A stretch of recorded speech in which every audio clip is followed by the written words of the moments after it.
ठाकरे से बदला लेंगी कंगना रनौत। उद्धव ठाकरे की परेशानी बढ़ाएंगी कंगना रनौत। क्या मोदी की मदद से उद्धव की नींद उड़ाएंगी कंगना? आखिर क्या बड़ा करने जा रही हैं कंगना?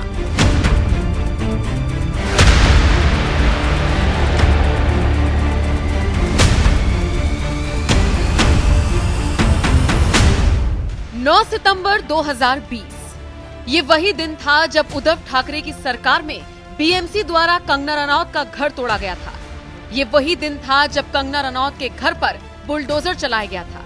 बीएमसी द्वारा इस कार्रवाई के बाद ही कंगना ने शिवसेना यूबीटी के अध्यक्ष उद्धव ठाकरे को श्राप दिया था कि आज मेरा घर टूटा है, कल तेरा घमंड टूटेगा। उद्धव ठाकरे, तुझे क्या लगता है कि तूने फिल्म माफिया के साथ मिलके मेरा घर तोड़ के मुझसे बहुत बड़ा बदला लिया है?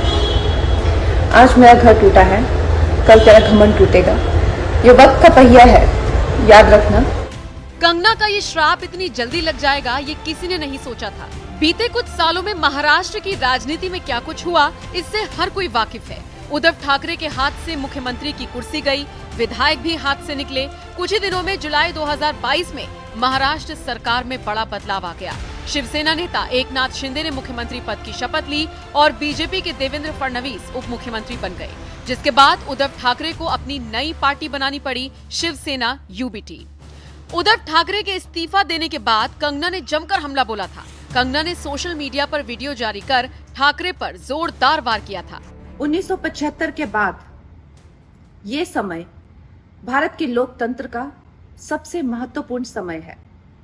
1975 में लोक नेता जेपी नारायण की एक ललकार से सिंहासन छोड़ो की जनता आती है, सिंहासन गिर गए थे। 2020 में मैंने कहा था कि लोकतंत्र एक विश्वास है और सत्ता के घमंड में आकर जो इस विश्वास को तोड़ता है उसका घमंड टूटना भी निश्चित है। और ये किसी व्यक्ति विशेष की कोई शक्ति नहीं है, ये शक्ति है एक सच्चे चरित्र की। और दूसरी बात, हनुमान जी को शिव का 12वां अवतार माना जाता है और जब शिवसेना ही हनुमान चालीसा को बैन कर दे तो उन्हें तो फिर शिव भी नहीं बचा सकते। हर हर महादेव, जय हिंद, जय महाराष्ट्र। इतना ही नहीं, उद्धव से शिवसेना का नाम और तीर कमान छीने जाने पर भी कंगना ने तंज कसा था। कंगना ने अपनी नाराजगी जताते हुए कहा था, कुकर्म करने से तो देवताओं के राजा इंद्र भी स्वर्ग से गिर जाया करते हैं, वो तो सिर्फ एक नेता है।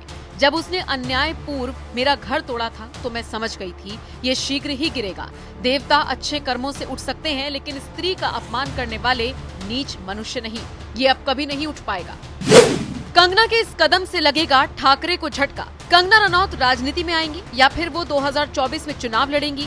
बीते काफी टाइम से कंगना को लेकर इस तरह के सवाल किए जा रहे हैं। कंगना रनौत हर मुद्दे पर खुलकर बात करने के लिए जानी जाती हैं।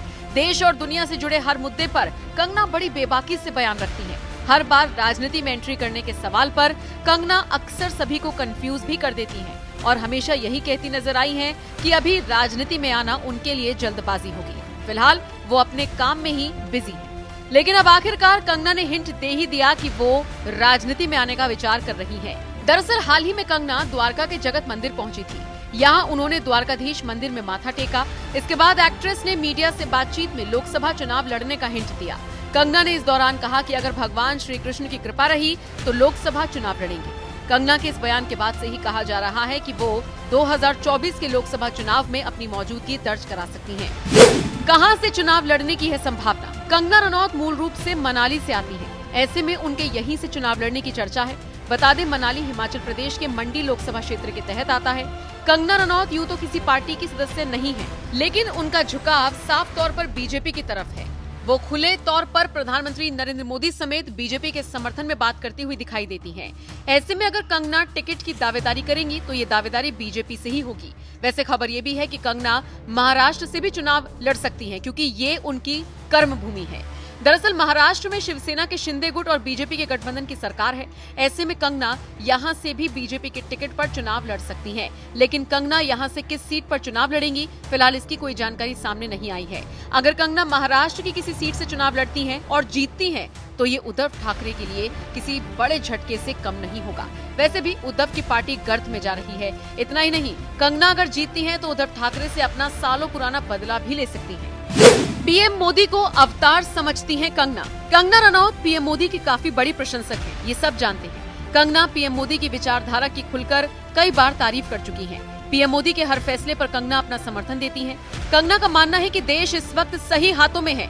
कंगना का ये भी कहना है कि इस देश को पीएम मोदी जैसे महान शख्स के नेतृत्व की जरूरत थी। इतना ही नहीं, हाल ही में कंगना द्वारकाधीश के दर्शन करने पहुंची थी। इस दौरान उन्होंने पीएम मोदी की खुलकर तारीफ की थी और कहा था कि पीएम मोदी एक अवतार हैं, वो साधारण मनुष्य नहीं है। नरेंद्र मोदी जी प्रधानमंत्री जी, मैं तो कहती हूँ वो एक साधारण मनुष्य नहीं है, वो तो एक तरह से अवतार ही है। तो सनातन का उद्धार के लिए, इस देश का उद्धार के लिए, विश्व का भी उद्धार कर रहे हैं वो।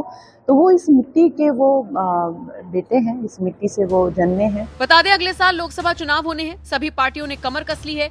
जहां विपक्ष इंडिया का नाम लेकर पीएम मोदी के खिलाफ खड़ा हो गया है, तो वहीं दूसरी तरफ कंगना को पूरा भरोसा है कि 2024 में विपक्ष पीएम मोदी की पावर के आगे टिक नहीं पाएगा। कंगना का मानना है कि 2019 में जो हुआ था वही 2024 में होगा। 2024 को लेके काफी उत्सुकता है और आई थिंक वही होगा जो 2019 में हुआ था। वैसे आपको क्या लगता है, कंगना के राजनीति में आने से उद्धव ठाकरे को झटका लगेगा या नहीं? हमें कमेंट कर जरूर बताएं।